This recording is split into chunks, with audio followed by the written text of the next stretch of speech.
Ramsès est le nom qui fut choisi pour la toute première voiture fabriquée en Égypte. Véritable incarnation du rêve égyptien des années 60, la Ramsès déchaîna une vague d'enthousiasme sans précédent sur la terre des pharaons et devint très vite la fierté d'une nation tournée vers l'avenir et impatiente de s'émanciper des industries étrangères. À la fin des années 50 et sous l'impulsion du président Nasser, l'Égypte poursuit des objectifs économiques ambitieux. Dans le cadre d'un plan de développement, l'État socialiste souhaite accroître sa prospérité et réduire sa dépendance vis-à-vis des pays étrangers.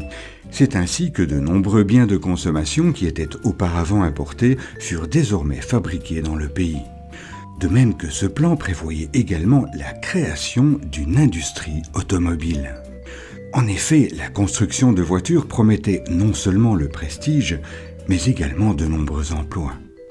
Alors, dans la même période et à l'instar du gouvernement égyptien, le constructeur automobile allemand NSU cherche lui aussi de nouvelles sources de revenus et perçoit le projet égyptien comme une belle occasion de développer son marché.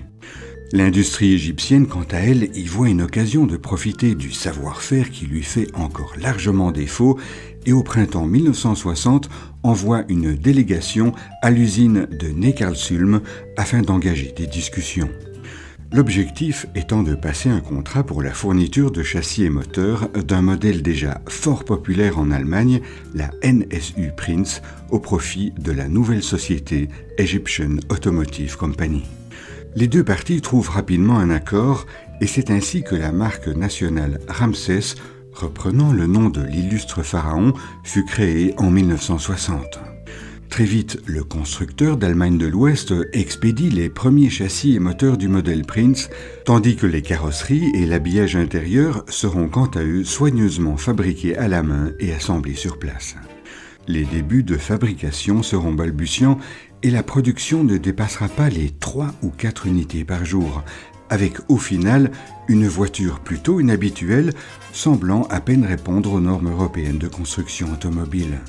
Pourtant, en mai 1961, la voiture est mise à l'épreuve dans le désert et réussit le test, donnant ainsi naissance à la première voiture égyptienne, la NSU Ramsès. Dès son lancement, la Ramsès pourvue de 4 places était disponible avec un moteur 2 cylindres de 586 cm3 développant une puissance de 30 chevaux. Son prix de 200 livres égyptiennes représentait pour l'époque une vraie petite fortune. D'autres versions furent également lancées, un véhicule tout-terrain appelé Utilica ou encore un fort agréable cabriolet sportif auquel s'ajouteront divers véhicules officiels comme ceux utilisés par les services postaux en version pick-up. Promis à un avenir pourtant radieux, la petite Ramsès souffrait néanmoins d'une faible croissance puisque la production quotidienne ne dépassait pas les 8 voitures. S'ajoutèrent également à ces difficultés des problèmes de fiabilité et de service après-vente, tandis qu'au même moment, la société NSU en Allemagne, de son côté, faisait face à de sérieux problèmes économiques qui conduit finalement au rachat de la compagnie par le constructeur allemand Volkswagen en 1969. En fin de compte, la petite Ramsès fut en quelque sorte l'ancêtre égyptien de la marque Audi. Et oui, la filiale du groupe Volkswagen ayant fusionné avec NSU et Auto Union donnera naissance au constructeur aux 4 anneaux que l'on connaît aujourd'hui. Malgré la volonté du gouvernement égyptien de produire 10 000 voitures par an, la Ramsès demeura pourtant une série ultra limitée qui ne fut finalement présente que durant 13 ans sur les chaînes de montage. Sa commercialisation devait prendre fin en 1973 lorsque la production de la NSU Prinz cessa en Allemagne.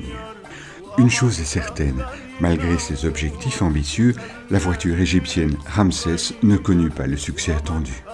Cependant, la NSU Ramsès marqua indiscutablement l'histoire de l'Égypte et compte aujourd'hui encore de nombreux propriétaires passionnés désirant entretenir le souvenir de cette charmante voiture qui, durant quelques années, fut le symbole du rêve égyptien des années 60.